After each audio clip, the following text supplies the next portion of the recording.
खासे खासान रसुल वक्त दुआ है, उम्मत पे तेरे वक्त जब आके पड़ा है। जो दीन निकला था बड़ी शान से अपने वतन से, आज वो परदेस में आके गरीबुल गुरबा है। ये दीन आज अपनों के अंदर ही अजनबी बन गया है, अपनों के अंदर अजनबी बना है।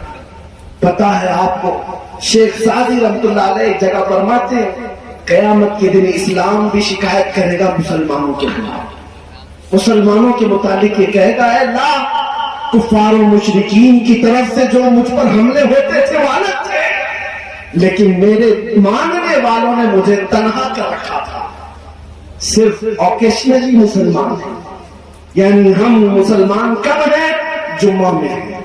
हम मुसलमान कब हैं? जब हमारे घर में किसी की मौत हो जाए, टोपी भी आ जाए कि कुरान भी घर में आ जाए, उसके अलावा इस्लाम क्यों नहीं आता?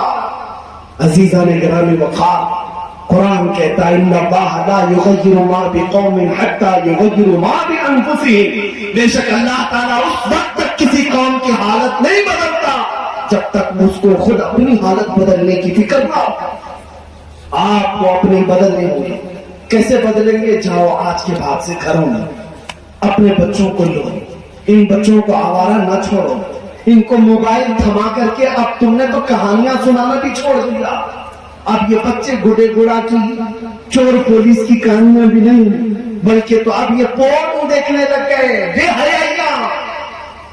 और सच फरमाया था मुखबिर सादिक सल्लल्लाहु तआला अलैहि वसल्लम ने, हदीस पाक है किताबुल मलाइम में, मेरे आका फरमाए कयामत के करीब एक जमाना ऐसा होगा कि बच्चे जवान लगेंगे और जवान बूढ़े लगेंगे। बच्चे, छोटे बच्चे जवान बनेंगे और जवान बूढ़े नजर आएंगे। इन 4 साल के 5 साल के बच्चों को देखो, ये एडल्ट तस्वीरें, ये एडल्ट फिल्में देखने लग गए। कोई कंट्रोल नहीं है मोबाइल पर, तुमने छोड़ रखा है और अपने हाथों से इतना तबाह कर लिया नौजवान कि जब ये 20-22 साल का हो गया तो इसकी कमर झुकने लग गई, बुढ़ापा नजर आ रहा है। 25 साल के जवान बूढ़े नजर आने लग गए, अपने हाथों अपने आप को तबाह कर लिया। ये हुजूर का फरमान है। इसीलिए मैं कहता हूं अपने घरों से तब्दीली शुरू करो, अपने बच्चों को लेकर बैठना सीखो। क्या संडे टू संडे आप इन बच्चों से मुलाकात करते? उसके अलावा दिन भर ये स्कूल में या ट्यूशन में या रात को जब आए तो ये आपके आने से पहले सो जाए और आपके जाने से पहले स्कूल चले जाए। मुलाकात ही नहीं बच्चों से, तरबियत कैसे, मुंतकिल कैसे करोगे दीन? रशिया का एक इलाका जहां के मुतालिक एक आलिम दीन ने लिखा है 80 साल से कुरान पर पाबंदी लगाई गई। 80 साल से मुसलमानों पर एक जमाने में इतनी सख्त पाबंदी थी कि कोई कुरान रख नहीं सकता वरना मौत की सजा थी। एक आलिम दीन कहते मैं उस इलाके में पहुंचा, एक दुकान पर गया तो सामने वाले ने देखकर मुझे पहचान लिया, मैं मुसलमान। उसने इशारे में पूछा, मैंने बताया, वो भी मुसलमान था, जुमा का दिन था। कहा नमाज पढ़ना है। वो दुकान वाले ने कहा यहाँ ऐसे खुले आम नहीं पढ़ सकते, मैं आपको लेकर चलता हूँ।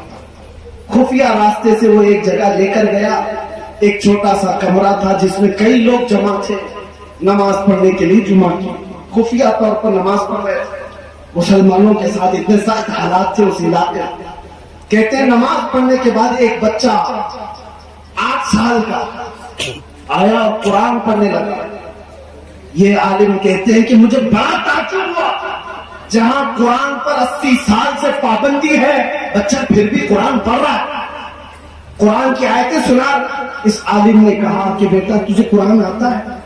तो लोग हंसने लगे। कहा हुजूर ये पूरा हाफिज कुरान है, पूरा हाफिज कुरान। कहा ये आलिम कहते हैं मेरी तो आंखें फटी रह गई, यहाँ कैसे हाफिज कुरान बन सकता है?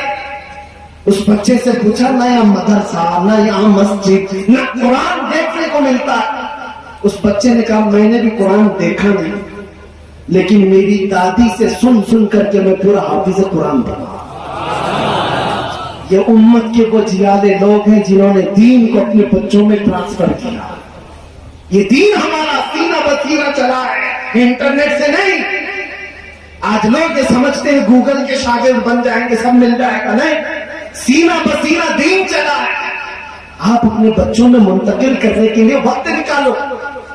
میرے آقا صلی اللہ تعالی علیہ وسلم کی حدیث ہے، سنو، حضور نے فرمایا علموا اولادکم ثلاث خصال حب نبیکم وحب اہل بیتہ وتلاوت القرآن الکریم۔ حضور فرماتے ہیں اپنے بچوں کو 3 چیزیں سکھا کر چلے جانا۔ نمبر 1، اپنے نبی کی محبت سکھاؤ، کتابوں سے نہیں، پریکٹیکل تم سکھاؤ اپنے بچوں کو۔ میں سو جاؤں یا مصطفیٰ کہتے کہتے، کھلے آنکھ صلی اللہ کہتے کہتے۔ سیکنڈ، دوسرے نمبر پر حضور فرماتے ان کے اہل بیت کی محبت سکھاؤ، رسول کے اہل بیت کی محبت۔ اور تیسرے میرے آقا فرماتے ہیں قرآن کی تلاوت کرنا سکھاؤ۔ یہ 3 چیزیں سکھا کر جاؤ۔ اور صحیح حدیث ہے، میرے آقا فرماتے ہیں بچے کو سب سے بہترین گفٹ اگر باپ دے سکتا ہے تو اچھے اخلاق ہے۔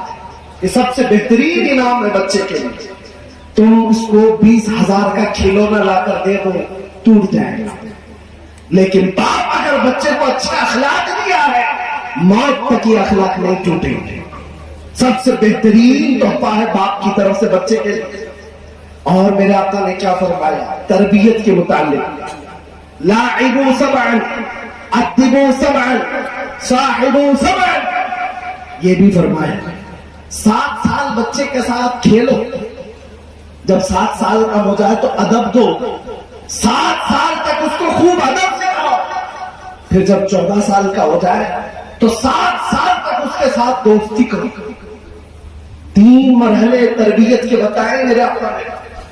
شروع کے 7 سال بچوں کے ساتھ کھیلو، جب بچوں کے کھیلنے کی عمر ہے، ہم تو ان کو 3 سال کی عمر میں 10 کلو کا بستہ تھما کر کے اسکول بھیج چکے ہیں، ان کے کھیلنے کی عمر اب ختم کر دی گئی ہے۔ اور 7 سال کا جب ہو جائے بچہ تو فرمایا میرے آقا نے اس کو ادب سکھاؤ، 7 سال سے لے کر 14 سال تک ادب، صرف ادب سکھاؤ۔ ہم اس وقت نہیں ادب سکھاتے، جب بچہ 14 سال کا ہو جاتا ہے تب ماں باپ اس کے پیچھے پڑ جاتے ہیں، 10ویں میں جا رہا ہے، اس کے اخلاق بگڑ گئے، اس کی دوستی بگڑ گئی، اس وقت ادب سکھانے کی کوشش کر رہے ہوتے ہیں۔ میرے نبی نے فرمایا 7 سال کی عمر سے 14 سال کی عمر ادب سکھانے کی ہے، وہ چھوڑ دو گے، پھر 14 سال کے بعد تم ادب سکھانا چاہ رہے ہو، اب وہ ادب تم سے نہیں سیکھے گا۔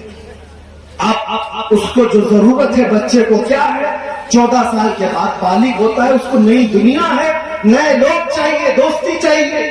میرے آقا کا فرمان سنو، صاحبوا سبعا، 14 سال کی عمر سے لے کر 21 سال تک اس کے بہترین دوست بن جائے ماں باپ اس کے دوست بن کر کے رہیں، لیکن 14 سال کے بعد تو کھٹی ہو جاتی ہے۔ 14 سال کی عمر کے بعد سے جو انبن چلتی رہتی ہے، بیٹے میں ماں میں، بیٹے میں باپ،